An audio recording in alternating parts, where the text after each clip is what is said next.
del sol, de la autoridad del dios sol. El oro es símbolo del dios sol, y por eso el anillo que lleva el obispo de Roma no solamente es de oro y es redondo, pero también tiene un círculo de oro redondo encima con el cual se usa para sellar. Es como un sello, y ambos, tanto el círculo del anillo como el círculo que lleva allí arriba con el cual se usa para sellar, ambos son símbolos del dios Sol.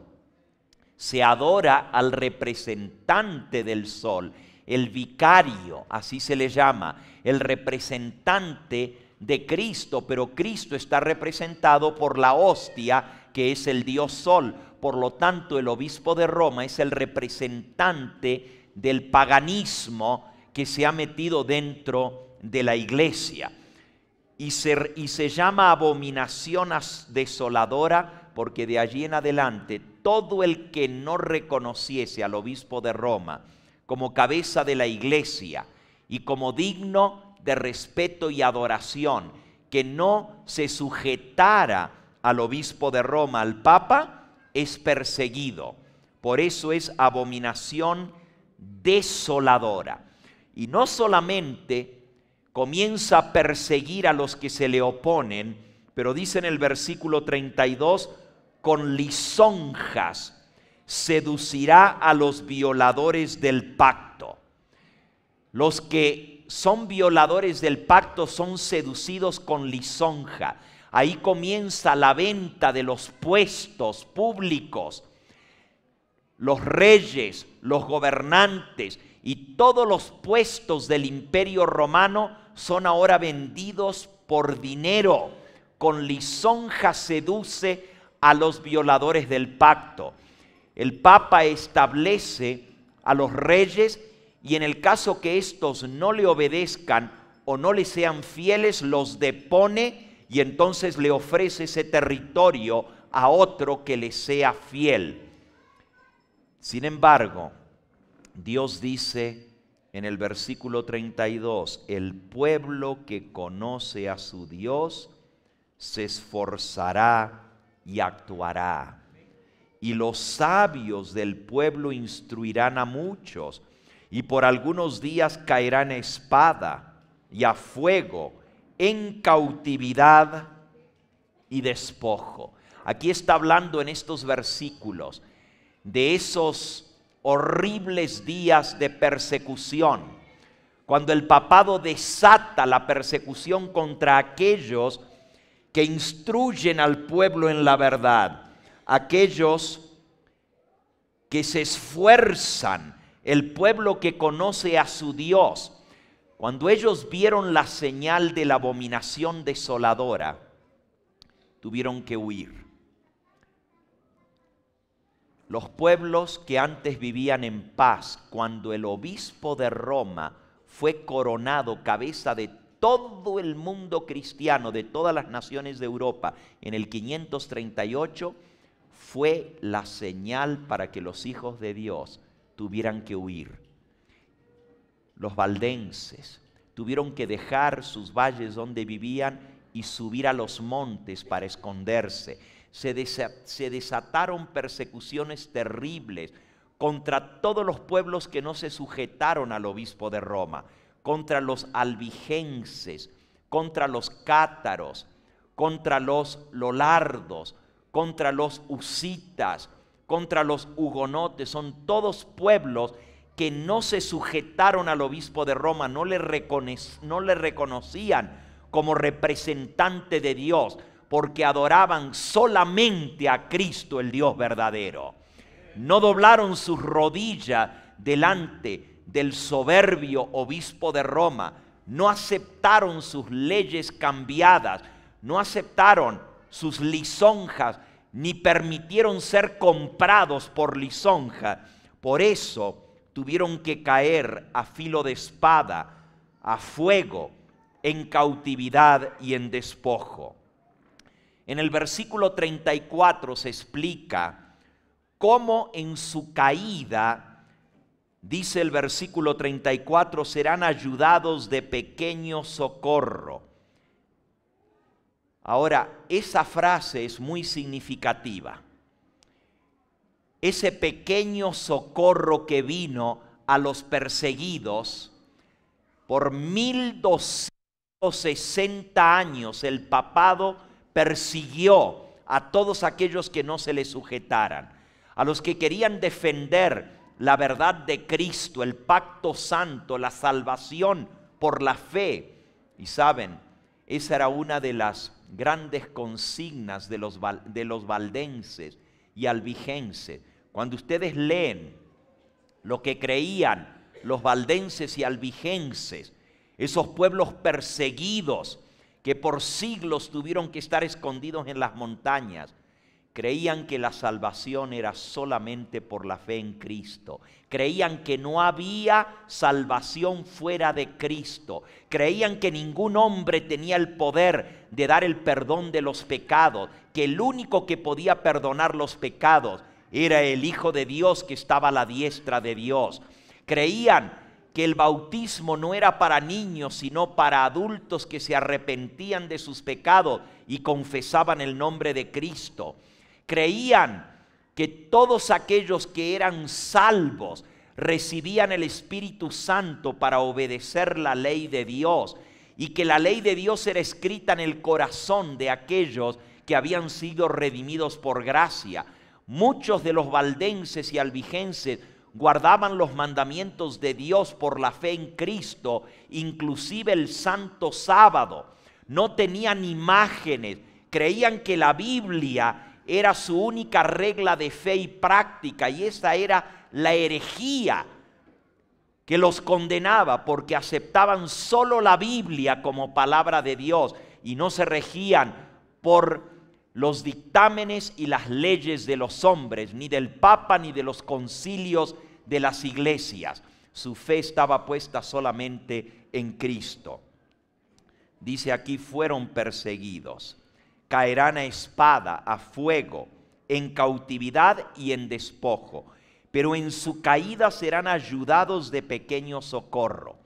La reforma protestante, la reforma en Europa, fue lo que trajo este pequeño socorro. Todavía estamos en la época de la supremacía papal, del 538 al 1798 dura el tiempo de la supremacía del obispo de Roma. El rey del norte, dice aquí, hace conforme a su voluntad y se levanta contra el pacto santo.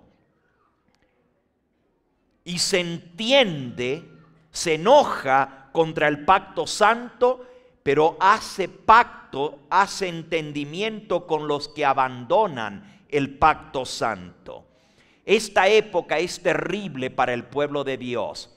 Sin embargo, reciben un pequeño socorro. Cuando la verdad comienza a brillar en Europa, primero en Inglaterra, a través de Wycliffe, el lucero de la Reforma, y luego a través de Jerónimo Hus en Polonia, en Checoslovaquia, en Praga. Esto es 100 años antes de la Reforma protestante, y viene un pequeño socorro para los que guardan el pacto de Jehová, de la salvación en Cristo Jesús. Estos hombres comienzan a predicar, eran sacerdotes católicos, terminaron en la hoguera, fueron muertos, algunos a filo de espada, otros por fuego, como Jerónimo, Hus, y muchos otros fueron en cautividad, murieron en las cárceles, en las mazmorras, y otros fueron despojados de todo lo que tenían. Pero ese pequeño socorro que vino fue una chispa que prendió la luz de la Reforma en Europa, y finalmente a través de Martín Lutero, de Calvino, de Zwinglio y otros reformadores, vino ese socorro cuando el poder del papado perdió la parte política, el poder político en esas naciones, porque las naciones se separaron del catolicismo y el pequeño socorro vino que ahora los príncipes de esas naciones defendían a los guardadores del pacto. Sin embargo, no duró mucho ese pequeño socorro. Dice en la segunda parte del versículo 34, pero muchos se juntarán a ellos con lisonjas. Este pequeño socorro que vino a través de la reforma fue arruinado porque muchos se unieron a la reforma, se juntarán a ellos con lisonjas, por conveniencia. La reforma finalmente fue contaminada con lisonja. Sin embargo, dice, algunos de los sabios caerán. Aún de la reforma muchos tuvieron que caer bajo la persecución para ser depurados, limpiados y emblanquecidos hasta el tiempo determinado, porque aún para esto hay plazo. Sigue hablando en el versículo 36. Y el rey hará su voluntad. Este rey es el sistema papal. Hará su voluntad, se ensorbecerá, se llenará de orgullo, se engrandecerá sobre todo Dios y contra el Dios de los dioses hablará maravilla, hablará grandes palabras. Estas son las blasfemias que salen de la boca justamente del rey del norte. Y esto llega a su clímax a través de Gregorio VII, que se declara ser Dios en la tierra y que todos deben de obedecerle. Inocencio III, otro gran papa para el catolicismo, que llega a hacerse adorar como representante de Dios y como el mismo Dios en la tierra, habla blasfemias, maravilla, prosperará hasta que sea consumada la ira, porque lo determinado también se cumplirá. Del Dios de sus padres no hará caso. Hacen a un lado a Jesucristo, hacen a un lado al Dios eterno, ni tampoco del amor de las mujeres. Gregorio VII, Gregorio Magno, decreta en el año 1079 el celibato, haciendo a un lado al amor de las mujeres. Declara que todos los sacerdotes deben vivir una vida de celibato sin casarse.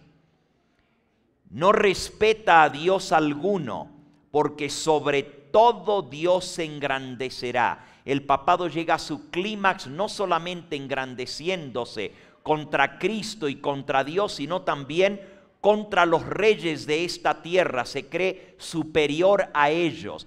Y la palabra Dios también se aplica en la Biblia, o dioses, para los jueces y gobernantes que gobiernan de acuerdo al gobierno divino. Pero este papa o esta línea de papas se levantan contra todo Dios y se engrandece por encima aún de los reyes de esta tierra. Honrará en su lugar al Dios de las fortalezas, Dios que sus padres no conocieron. Lo honrará con oro, con plata, con piedras preciosas y con cosas de gran precio. Ahora noten por favor que aquí está hablando de la idolatría que llega a su clímax y a su máximo.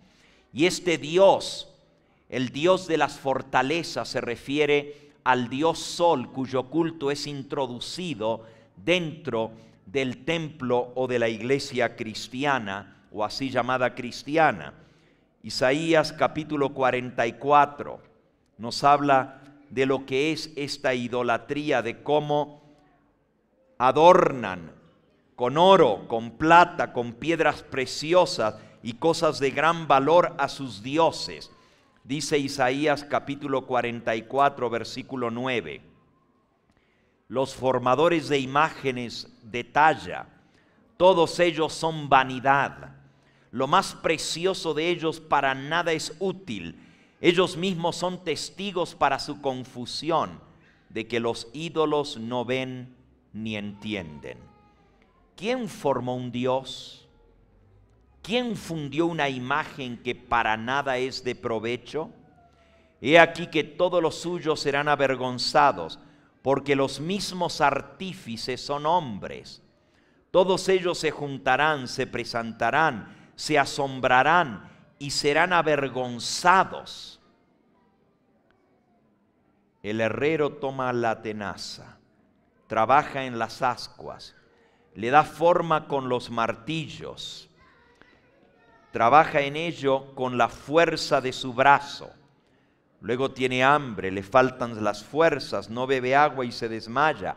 El carpintero tiende la regla, lo señala con almagre, lo labra con cepillo, le da figura con el compás, lo hace en forma de varón, a semejanza de hombre hermoso, para tenerlo en la casa. Corta cedros, toma ciprés y encina que crecen entre los árboles del bosque, planta pino que se críe con la lluvia.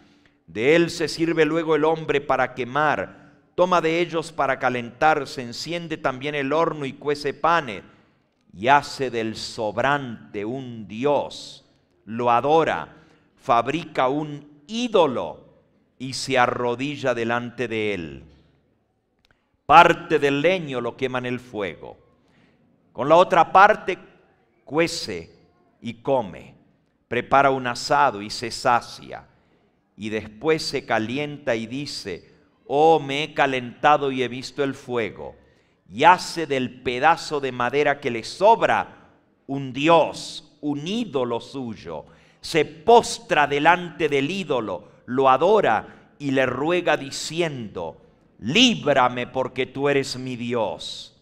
No saben ni entienden, porque cerrados están sus ojos para no ver, su corazón para no entender.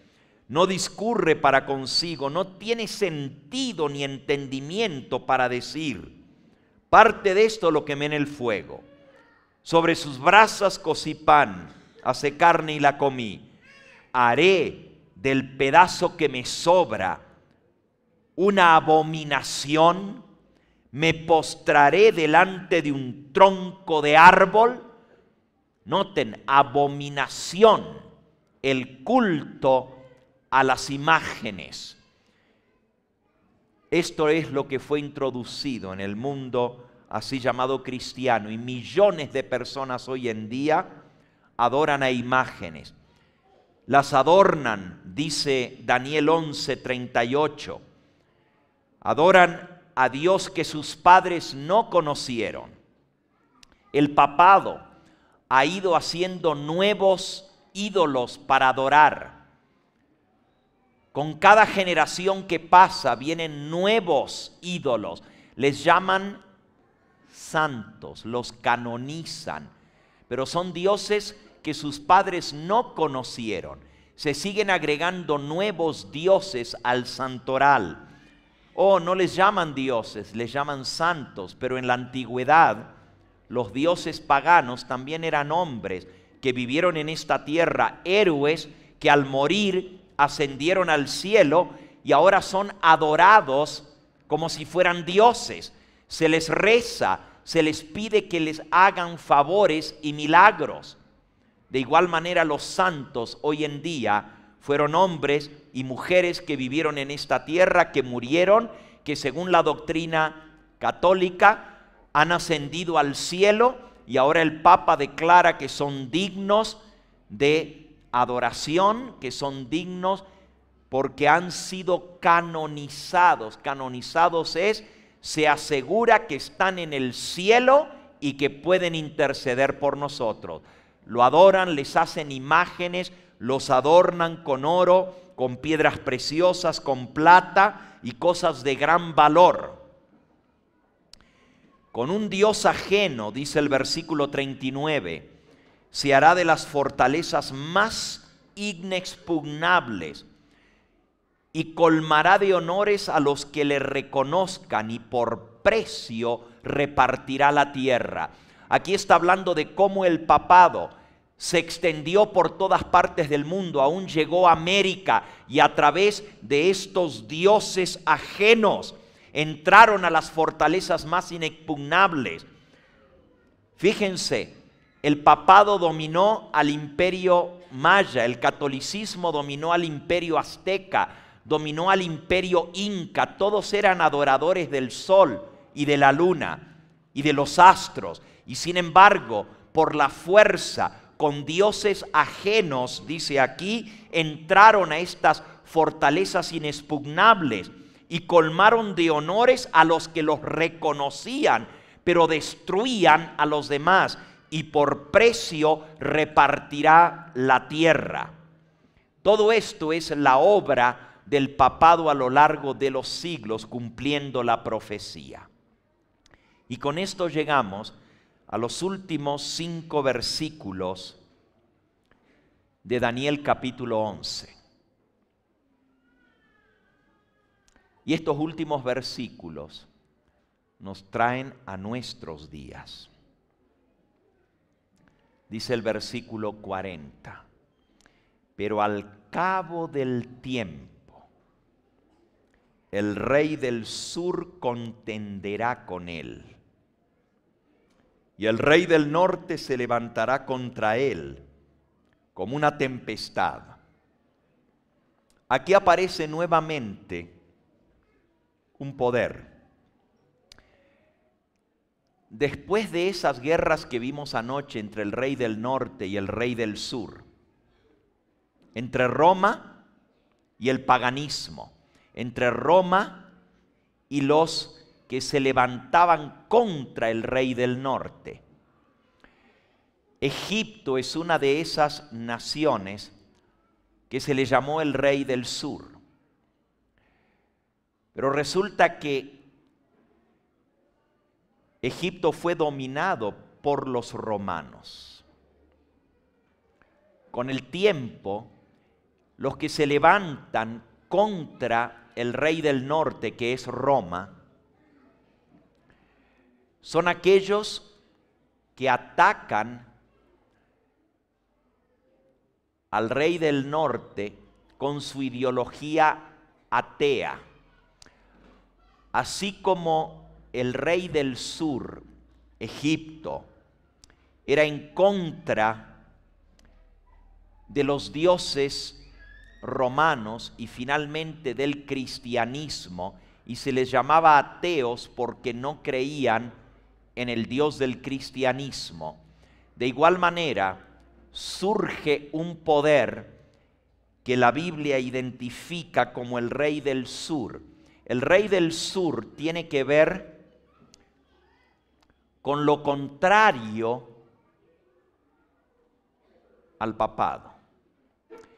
Y nosotros descubrimos que la herida mortal que recibe el papado fue dada por Francia.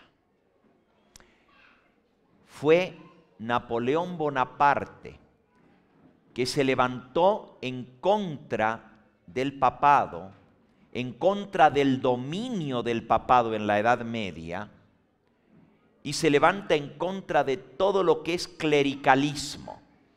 Viene la famosa Revolución Francesa, y la Revolución Francesa expulsa a los sacerdotes de Francia, se rebela contra todo lo que sea el catolicismo, incluso manda quemar las imágenes, manda quemar las Biblias en la plaza pública, toma posesión de las iglesias y las desecra, o sea, las profana, destruye y quiebra las imágenes y los ídolos. Francia se levanta en contra del papado. Justamente Francia está representado por este poder que se levanta contra el rey del norte. Al cabo del tiempo, el rey del sur contenderá con él. Aquí viene el golpe o la herida mortal que el papado recibió. En el año 1798, Y si ustedes se fijan, decía que aún para esto había un tiempo determinado, aún para esto hay plazo. En el plazo señalado por la profecía, al final de los 1260 días, el rey del sur, en este caso Francia, y presten atención porque ahora vamos a ver el seguimiento del poder que surge en Francia. Este rey se levanta contra el papado y finalmente le da la herida mortal. Los ejércitos napoleónicos, los ejércitos franceses, invaden los territorios papales. Para ese entonces el obispo de Roma tenía control prácticamente no solamente de Europa, una tercera parte de todas las tierras de Europa pertenecían al papado. Las naciones le eran leales, las naciones católicas le obedecían y le mandaban tributos, les mandaban los diezmos de todos esos gobiernos. Fue lo que enriqueció al papado. También tenía dominios en el resto del mundo, en América, a través de la invasión de los españoles a América, que junto con la corona española, con la bandera española, trajeron la cruz. Y así venían invadiendo México, Centroamérica y Sudamérica, en una mano con la bandera de España y en la otra mano con el crucifijo. En nombre de la iglesia venían invadiendo. Así el papado, con dioses ajenos, se apodera, dice aquí, de las fortalezas y reparte las tierras, pero ahora recibe su herida mortal. Se le quitan sus territorios pontificios. El ejército francés toma prisionero al Papa, le quita su trono, le quita su autoridad, le quita su dominio, lo depone, le quita sus territorios, declara toda la parte de Italia, que eran 2/3 partes del territorio italiano que estaban bajo el control del papado. Lo declara libre, estado libre e independiente del poder papal. Y así el Papa recibe su herida mortal en el año 1798. Es llevado prisionero a Francia.